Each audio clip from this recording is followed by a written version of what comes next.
இந்த நாட்டிலேயே இந்த ஒத்த கூட்டத்துக்கு தாய் மாமங்கிற உரிமையும் பெருமை இருக்கு.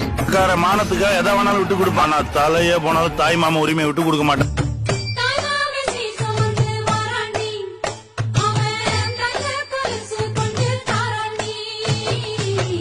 இது சுமந்த சாதி சனவே ஆறு கடந்தா ஊருவ